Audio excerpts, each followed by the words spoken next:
My pair of 80-year-old legs would rather have me here. And besides, I am a very shy man, you see. There are happenings that we do not expect. Oh, by the way, of the 7 speakers, one of them will exceed the imposition of 10-minute limit. And it is the father of Pastor James. You know why? I would like it to be known that I am the head of the family and that I call the shots. Oh, I'm sorry for saying that. My wife is here.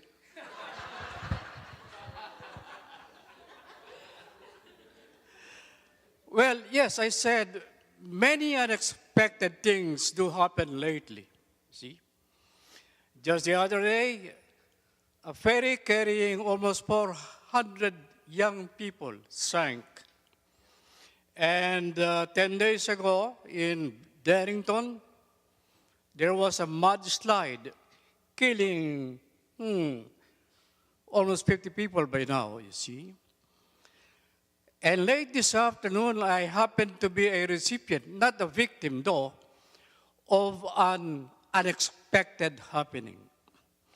I was peacefully sleeping, not snoring, that means, when the ringings of my cell phone woke me up.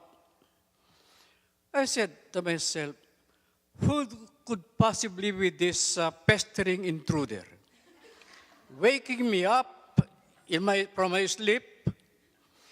When I pick up my phone to answer the call, on the other side, there was this familiar voice.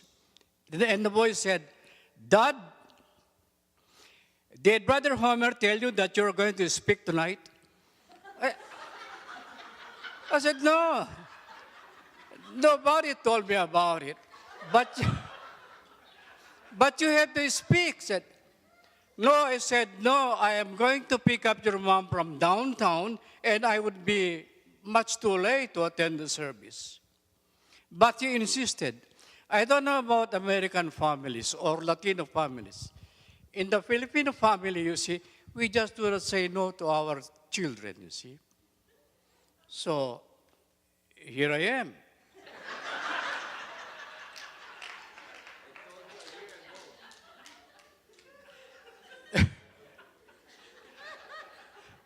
I could not say no, and I said, okay.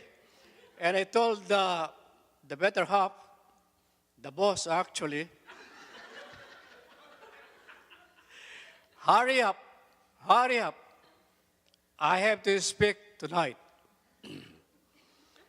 From Matthew 27, verse 46, Jesus lifted his complaint to God. My God, why hast thou forsaken me? You see, when you say my, that implies a proximity of relationship, very close. Just like when you say, Teres, my wife, that's a very close relationship. We cannot complain to God unless we are close to Him. You see, when we say, my God, that implies the fact that we are surrendered to His will, that He is our boss. This actually was a reiteration of what David said in Psalm 22. Beleaguered by enemies, by problems, even one of his sons rebelled against him.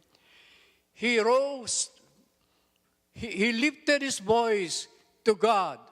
My Lord, why hast thou forsaken me? Why are my groanings, my whimperings not responded to favorably? Here am I, your son, your worshiper, but why am I beleaguered by problems?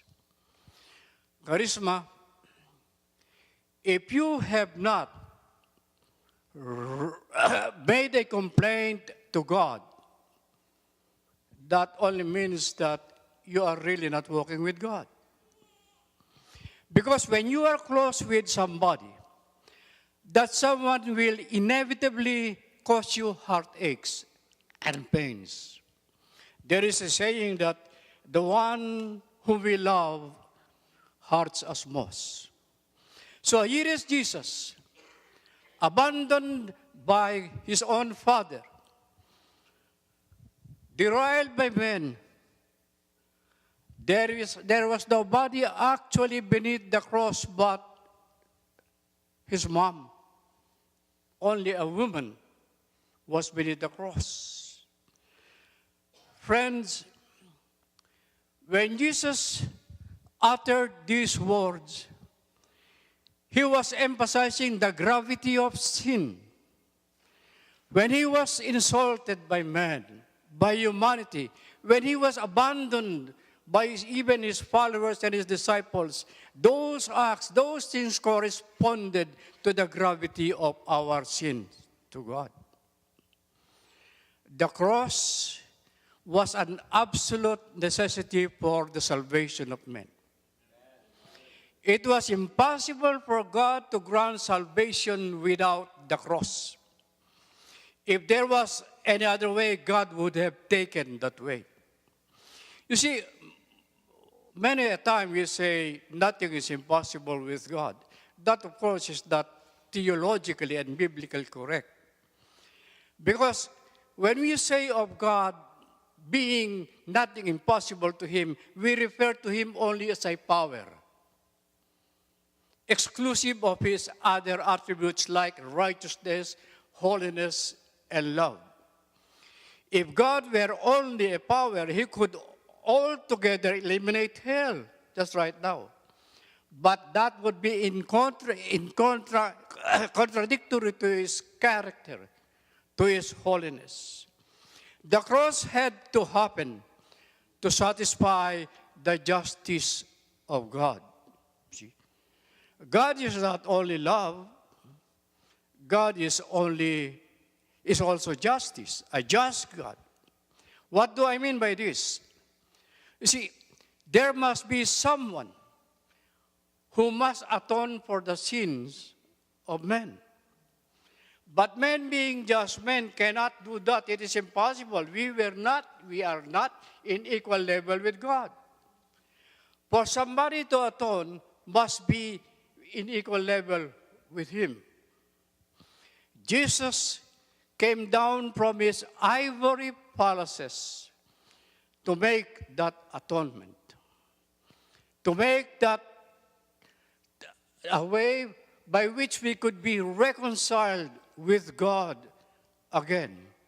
The justice of God demands two things. First, men must pay the penalty. But being just men was ineligible to make the penalty. God must also pay the penalty. So that means that somebody in the form of man, but equal to God, must be the atonement for the sin of man. So here we have Jesus, very man and very God. As a human being, as in human form, he represented men for the atonement. And being divine himself coming down from heaven, he met the justice of God. That was the atonement. Very man, very God, paying for the sins of men. The cross was an absolute necessity. Friends, when we are close with God, we have to question him. Many a time I argue with God, I debate with God. There are things I read in the Bible that I did not approve of what God did. But being just human, I always come down with the same one conclusion. Inevitably, eventually I say, God does not make mistake. The cross was not a mistake. The sufferings of Jesus were not a mistake. All of those were necessary for you and for me to be inheritor of life hereafter.